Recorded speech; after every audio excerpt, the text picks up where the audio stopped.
I gotta say, my favorite part of Lies of P so far is when Pinocchio turns to the camera and says, "It's lying time!" and proceeds to pee all over the puppets.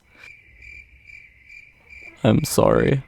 Hello everybody, welcome body type A's and body type B's alike to yet another one of these videos that you guys seem to watch. Not that I'm complaining, of course. My name is Bumbus and sorry, just... Oh! Fuck! Oh, why did I think that was a good idea? My name's Umbruhh, by the way, and if you guys don't know, I'm a pretty big fan of the Soulsborne games. Well, I mean, I enjoy them a lot, at least, but yeah, Bloodborne and Elden Ring in particular, perhaps being some of my favorite games of all time, and it would be even better if the former were on PC. But, you know, since PlayStation's been colonized by the Americans to the point where they don't give a shit about any of their games that aren't over-the-shoulder walking sims, or originated from the country of Japan, that means we're probably never gonna get a Bloodborne port on PC. However, back in the distant year of 2021, while the desert was dry, there was an upcoming game that I learned about that stuck out in my mind. No, not that one. Not that one either, or that one. And I'm definitely not talking about that one. Yeah, you heard me. Come at me. But there was this one game that stuck out in my head in particular. Lies of P. It was a Souls-like game, and typically I'm not a huge fan of the Souls-like games, which is weird, because I love Soulsborne games, but I didn't like the original Lords of the Fallen, I didn't like Code Vein, I didn't like Mortal Shell, and I didn't like Cuphead. But there was something different about this one. Maybe it was because of my obsession with Bloodborne at the time, and how it seemed like an interesting yet dark take on Pinocchio, kind of like what Alice Madness Returns did with Alice in Wonderland, as well as the early gameplay that was shown with Lies of P. I was definitely interested, that's for sure. And the more gameplay I saw, the more and more interested in the game I became. Although, I will admit, in recent years, I've tried not to look at gameplay too much if it's a game I'm interested in checking out, mainly because I want to give it a try when it comes out so I know what the actual game is like. And, well, you know, how you can understand my skepticism, because we all know how that turns out at sometimes. Even with games that already have come out, like just take a look at Diablo and what Blizzard has done with it. But thankfully around June, I got to see for myself just exactly what we're working with, and when the demo came out, I was thoroughly impressed.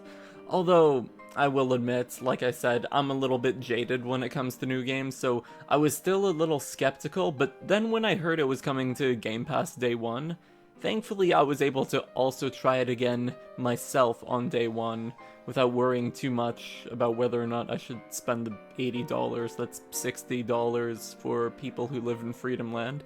But needless to say, I am really impressed so far, and I am having a lot of fun with Lies of P, and I've almost made it 13 or so hours into the game, maybe 14, probably depending on how much longer it takes for me to beat Fallen Archbishop Andreas. Ugh, why the fuck is his phase 2 so hard? Oh, sweet, perfect. It's just like Elden Ring, just summon mimic tears and spam R2 and you're good to go. Wait. Never mind, this might take a while. But I don't intend this video to be too long, so I want to explain what I'm liking about Lies of P so far, and what I don't like about it, and whether or not it's worth a try. And so, there shouldn't be too many spoilers in this video, but the ones that I will include are fairly minor. So, let's get started with the positives. So, one of the things I love about Lies of P so far is just how well optimized this game on PC is. And in a time where so many games on PC, and console to an extent too, release as half-assed, incomplete messes that require 60GB day one patches, or things like DLSS or FSR to sweep their issues under the rug. And so, it's genuinely surprising that NeoWiz and Round 8 Games managed to release a game as well polished and optimized as Lies of P, this year. The only other game that came out this year that's as optimized is Hi-Fi Rush, which you should definitely check out. By the way, it's my personal game of the year. And you actually don't need a beefy system to play this game either. Even the minimum GPU is something like a GTX 960, according to the Steam minimum spec requirements, and the recommended GPU being at least a GTX 1060. A GTX 1660. Jesus, that's hard to say. Which is pretty impressive considering how good the game's graphics are. Like, for example, I'm running the game at 1440p on ultra settings with an RTX 3060 Ti without DLSS enabled or anything like that, and I'm able to get around like 80 to 90 FPS, although it depends on the area I'm in. Like, I found in some of the more foresty areas, and if it's raining, my frame rate drops a little bit, but other than that, it runs really well. And also, that's another thing I like a lot about Lies of P is uncapped frame rates. You know, wouldn't it be nice if the games that inspired Lies of P also natively supported that? Right, Elden Ring? In a way, though, it is kind of sad that it's gotten to the point where I'm surprised about a game functioning properly on release. But needless to say, I love that. And another thing I really like, speaking of the game's graphics, the visuals, the art direction, the music. So another pro about this game that I really like are the visuals. Like I said, for example, the game could be run on a toaster and the game's graphics are still stunning. There's a ton of detail put into the character models as well as the buildings, textures, streets, and more, and the art direction is also really pretty. And it does a great job at painting a clear picture of the time setting the game's set in, or at least it's based off of. While Krat in general is very beautiful, I would dare say my favorite area in the game so far that I've visited is the cathedral area. Basically, just like how Bloodborne was able to convince you how scary England was, Lies of P is able to do the same. But with Italy, I think, or maybe it is England, I don't know, honestly. And the music in this game is definitely a plus, especially with how music is a pretty big selling point with the Dark Souls games, with Bloodborne and Elden Ring and Dark Souls 3 having some banger soundtracks. Lies of P is no exception. Like, listen to this.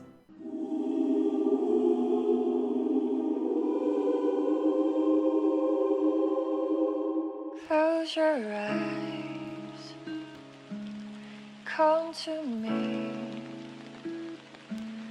feel alright.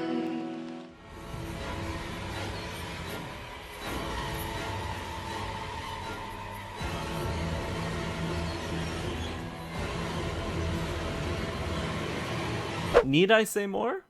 And the combat in Lies of P has a lot of the best qualities in the Soulsborne games, so at first glance you might think that this game will play like Bloodborne, and you wouldn't be wrong for thinking that because of the similarities in terms of just how the game is presented. But I'll be honest, it plays more like a mix between Dark Souls and Sekiro more so. Dark Souls because of the general way combat and exploration feels, particularly how zones are structured, as well as the Stargazer system kind of serving as the equivalent of bonfires, and the perfect guard system where if you guard right as an enemy attacks and you time it correctly, you receive no damage, and I even believe that you get some of your stamina back, although I might be wrong. So it's kind of similar to Sekiro's deflect system, although the prosthetic arm features in Lies of P are pretty similar to the ones in Sekiro as well. And as for the similarities with Bloodborne, that's where the weapons come in. Now, a lot of them feel really cool and unique to use. Like, yeah, you've got your standard weapons like sabers, rapiers, greatswords. I mean, you want to know how cool this is?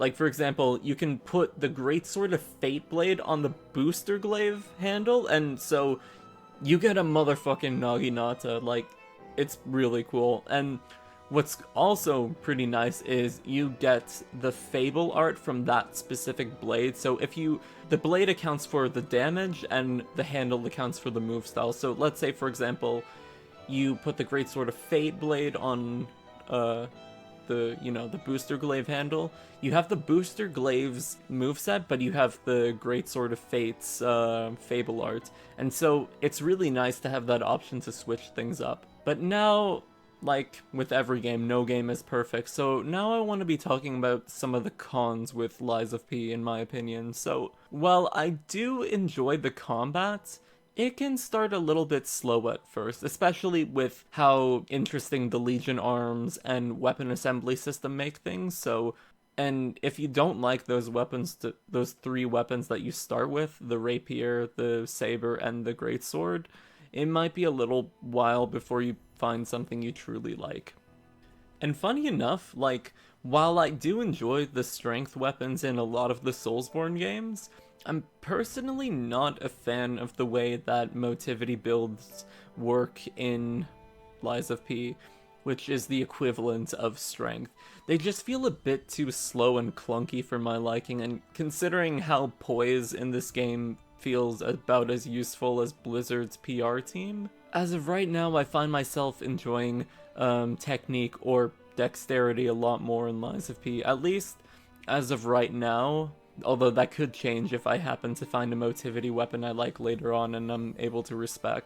Another thing that kind of screws with me a little bit is guarding and dodging. It can feel pretty difficult at times, although before you crucify me, I know full well that this is a skill issue.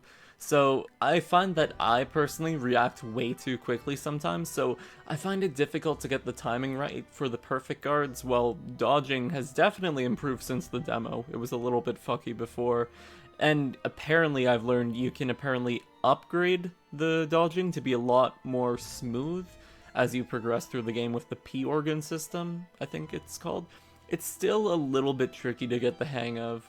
Although, and another thing, and this is a very minor thing, I am very mad that enemies are now called staggered when you knock them down, because before they used to be called groggy, but now they're called staggered. This is literally 1984, so should you give Lies of P a try?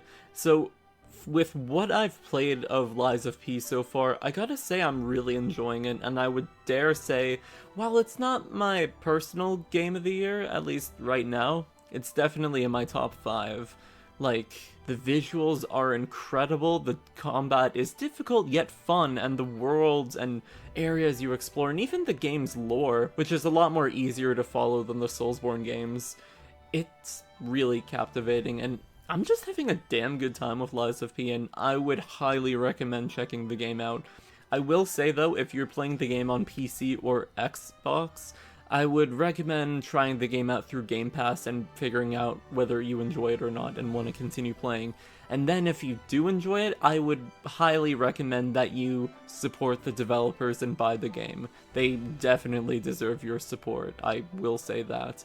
And while it may not be exactly like Bloodborne, it combines a lot of the best features from the Soulsborne games very well, and I would dare say its quality rivals some of the Soulsborne games themselves, which I'm very rarely able to say that about a Souls-like game. And needless to say, it's definitely my favorite Souls-like game at the moment. But I think that's where I'm gonna wrap things up. These are just my thoughts on the game. Thank you all so much for watching. Let me know down below whether or not you like Lies of P so far, whether it was from the demo back in June, or if you've had the chance to play the game now. Let me know what you like or what you dislike about it. I'm curious to hear what you guys have to say. Look at me talking as if I worked on the game. It's as if nothing. I'm not actually a dev. I really shouldn't be taking credit for something that's not mine. Shit. I just gotta hide. Quick, cut to outro.